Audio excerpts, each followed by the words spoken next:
You're coming too. Join us as we grow from a building channel to a sailing channel.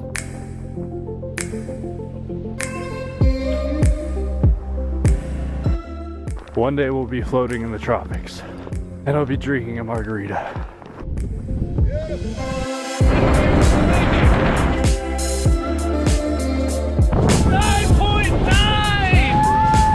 Our heading is set south, and our home-built boat is getting us there.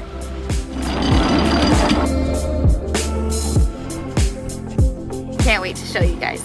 We're Salt and Tar, and this is our life. We're happy to share, and thanks for watching. Catalina Island is behind us now, and we have just over 100 nautical miles of California coastline left. We crossed the shipping channel one last time, passing commercial and pleasure vessels with all different destinations. The wind is light and the skies are gray, but the mood on board is playful. Hey!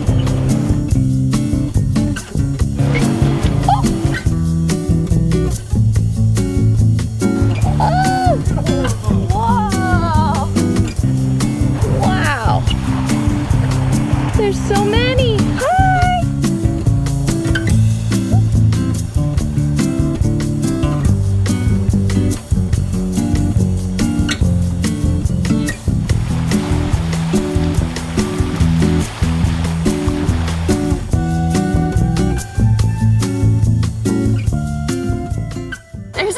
On you. There's a cricket on me. There's a cricket on my cricket. Look at him.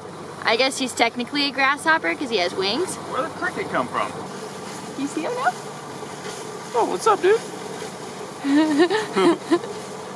How'd you get out here? I don't know. We're still like four-ish, 5-ish miles from shore.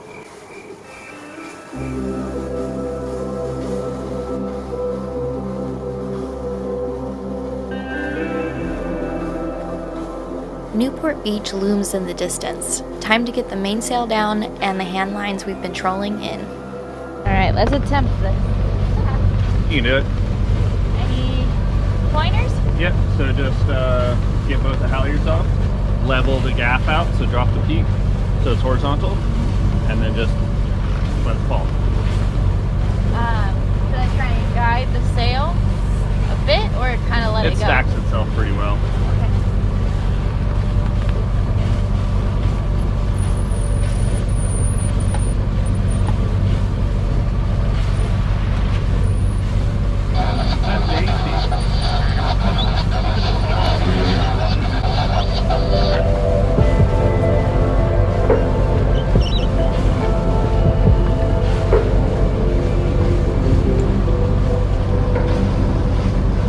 No way. I was pulling it in.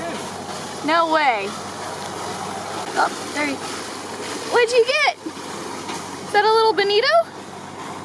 I get some bonito. Oh my goodness! Yes! Yes! Near me. He's gorgeous. Hi. Well, probably would have let him go because he's so small, but I think he's bleeding out. Oh no! Ah! Can you give me that bucket with some water in it, and then go get me the moonshine? Hang on. Oh. We found that pouring a bit of alcohol in the gills is a swift death. Thank you, mate. We're only 0.5 from the buoy, the harbor entrance. At least we got the sail down, and that was the last line, wasn't it? Yeah, it bit while I was pulling it in. Wow. I need a knife. You can slow us down too. Okay. We bobbed outside the harbor while Garrett cleaned his catch, then made our way to the anchorage.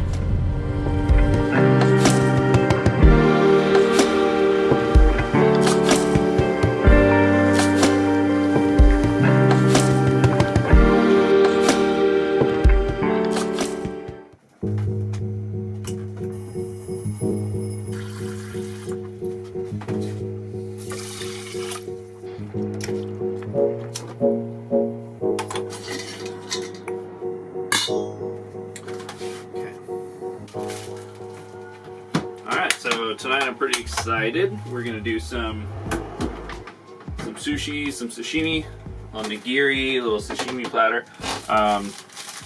Caught this nice little bonito coming in. Caught it, just bled it, gutted it, and threw it immediately in the freeze. Bonito's a really good fish. It's really underrated. A lot of people think it's a trash fish, and it's got that kind of stigma to it, like fishermen are like, don't catch bonito, because I guess they're plentiful, but they're really good. I like them. Yeah, he's nice and frozen. It's a little guy, but there's no, in California, the limits for bonito, you can catch 5, pretty much of any size per day. When I hooked this guy, I pretty much hooked his gills and bled him out, so had to keep him anyway. So bonito, they've got these swooping kind of stripes up, but they're very blue up top, whereas skipjack, they've got kind of like, you know, kind of browny yellow, kind of like slightly dotted, more horizontal stripes. But also the big difference is in the meat. This is still frozen, but a major difference, like a skipjack tuna, the meat is really dark, really red, kind of like brownish red. And bonito has like a nice kind of like light pinkish meat. So we're gonna let this guy thaw out a little bit and then make a nice dinner.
One bonito. Not wasting any meat. There's some little collars on this guy.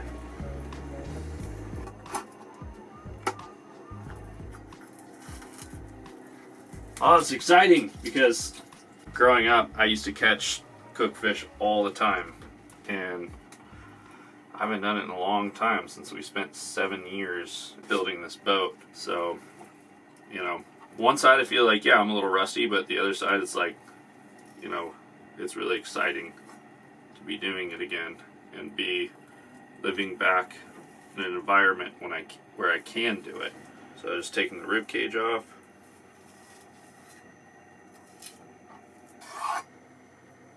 We've got a decent bloodline and all the pin bones right down the middle. Separate the fillets there. I think I might do a quick salt cure. This is also why I love this sink that we got, because, you know, I can slide that over, wash the cutting board, plop that in there, slide that in, give my little knife rinse, is that all good? Slide my fish out, bam, wash that fillet. It's just really convenient.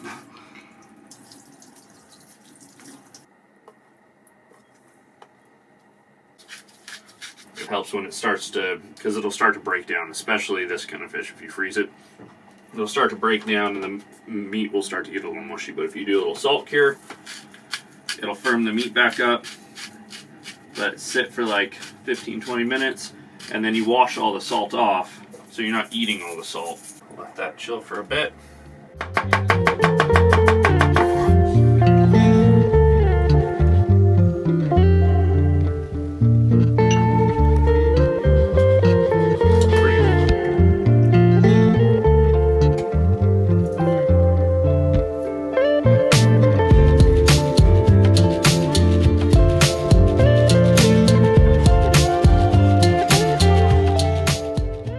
cut it for the nigiri and then for the sashimi. It's feeling pretty good. It's firmed up quite a bit.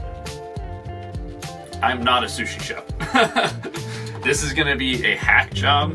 I'm gonna rinse the salt off because we don't want ridiculously salty fish. It's just to firm up the meat.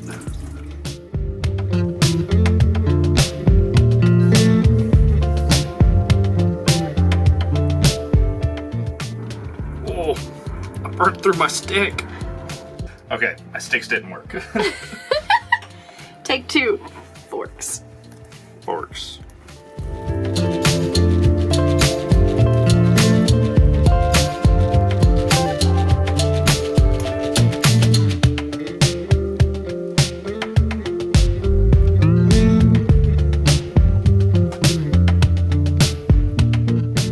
Tastes delicious. We're gonna abandon the sashimi.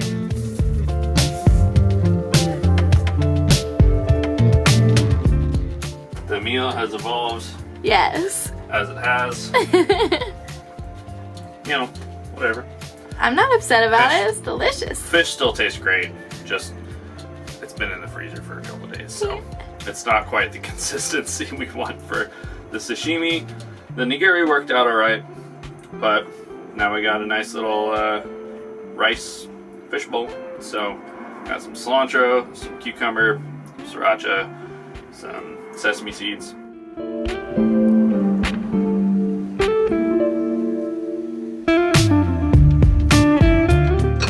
First handline catch dinner Yes. of the trip. Cheers to your first fish. Mm. It's You know, a very and people mild say it's- flavor. Yeah, people say it's super fishy, but I I get think it's no also- fish at all. well, I think it's also because so many people eat skipjack and think it's bonito. You know, I like skipjack too. It's hard to think of something to compare it to. I mean, maybe like slightly cooked albacore, Yeah, like seared albacore. yeah. I would say that's pretty similar, for sure. Good night, everybody. Next stop, Dana Point. It's a short, easy sail, a whopping 15 nautical miles to Dana Point. We fuel up and top off our water tank, then make our way to the anchorage.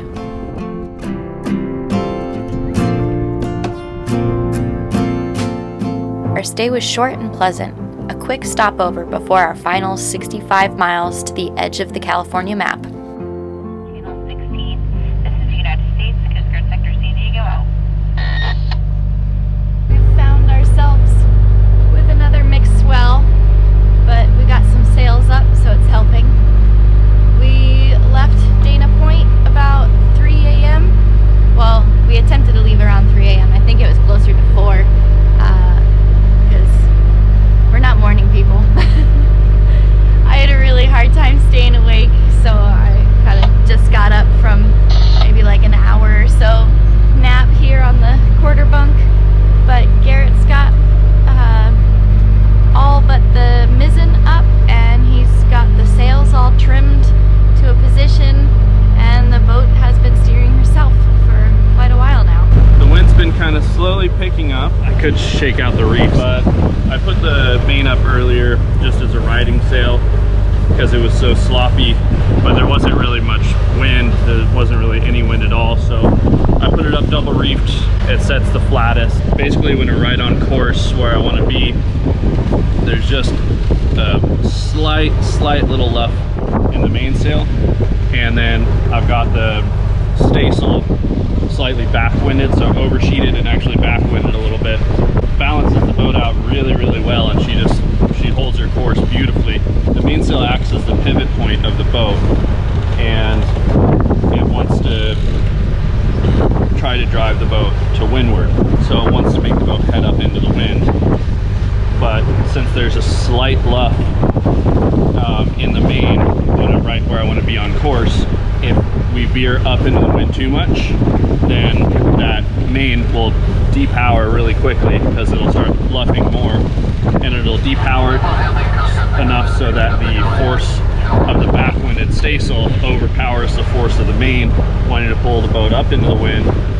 Then as soon as that main starts to depower, that backwinded staysail brings the bow back down off the wind, but it doesn't bring it too far, because once the main powers back up, it stops it from falling off, because then it's wanting to pull it back up into the wind. So it pretty much, those forces balance out really well, so we're not zigzagging too much. We're really steering a nice true course. This book that I've been reading it's been awesome. Like, it's been super cool. This random guy gave it to us in Catalina. That he was a really awesome guy, and he built a little gaff rig yawl back when he was younger. But anyway, he stopped by because he saw we didn't have a wind vane or anything yet. First quarter of the book or something is all about just self-steering through just your sails. So no sheet to tiller or anything like that. Just using sails, different sail configurations. I've been able to learn so much more through reading this book. She already steered herself really good before, and I could get her to self-steer pretty well, but like, there's a distinct change just with the few little, the stuff that I didn't know that I now have a better understanding of. The world of sailing is complex and ancient. Lifetimes have been spent understanding and recording this knowledge. So much of the work, experimenting, and trialing has been done before our time. All we have to do is look and learn, and never assume we know it all. The future is full of possibilities, just as it was for our ancestors.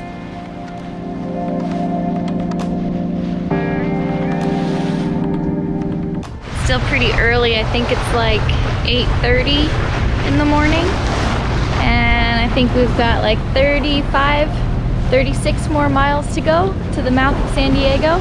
We've still got about like 2.5 weeks of shipping time still to wait out for the hydrovane to get to us. So we're shipping the hydrovane to Garrett's mom, who's then going to drive down to San Diego and meet us there where we will install it. So we'll see. If shipping doesn't take too long and then installing it doesn't take too long, we hope to still take off from San Diego in November. But the possibility that it could be just December, we'll see. But this is our last leg on the California coast, and that feels pretty crazy. Feels really crazy. Garrett and I switch. It's been a long, full, and wonderful 5 months since we left the dock in June. With nearly 650 nautical miles under Rediviva's keel, her crew is tired, but so happy.